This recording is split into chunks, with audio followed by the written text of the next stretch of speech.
Maligayang pagdating sa ating araw-araw na debosyon. Bago tayo magsimula, sandali muna tayong tumahimik, huminga ng malalim, at ihanda ang ating puso sa pakikinig sa salita ng Diyos. Bible verse, Isaiah 41 verse 10. Huwag kang matakot sapagkat ako'y kasama mo. Huwag kang mangamba sapagkat ako ang iyong Diyos. May mga pagkakataon sa buhay natin na nakakaramdam tayo ng takot. Takot sa hinaharap, takot sa problema, takot sa mga bagay na hindi natin kontrolado. Minsan kahit napapaligiran tayo ng mga tao, pakiramdam pa rin natin ay nag-iisa tayo. Parang walang nakakaintindi sa pinagdadaanan natin. Pero sa verse na ito, malinaw ang pangako ng Diyos.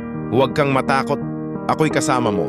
Isipin mo iyon, ang Diyos na lumikha ng lahat, ang Diyos na makapangyarihan, siya mismo ang nagsasabi na kasama mo siya. Hindi niya sinabing mawawala agad ang problema. Hindi niya sinabing magiging madali ang lahat. Pero ang kanyang pangako ay mas mahalaga, hindi kanya iiwan. Sa bawat pag-aalala mo, nandyan siya.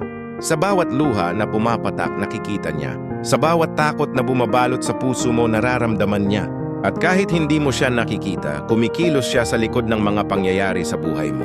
Kaya sa halip na magpatalo sa takot, piliin mong magtiwala. Kahit maliit na hakbang lang, magtiwala ka pa rin.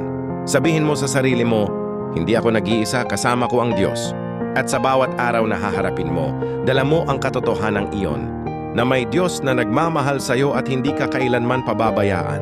Panginoon, maraming salamat dahil hindi mo ako iniiwan. Sa kabila ng aking takot at pag-aalala, nandyan ka pa rin sa tabi ko.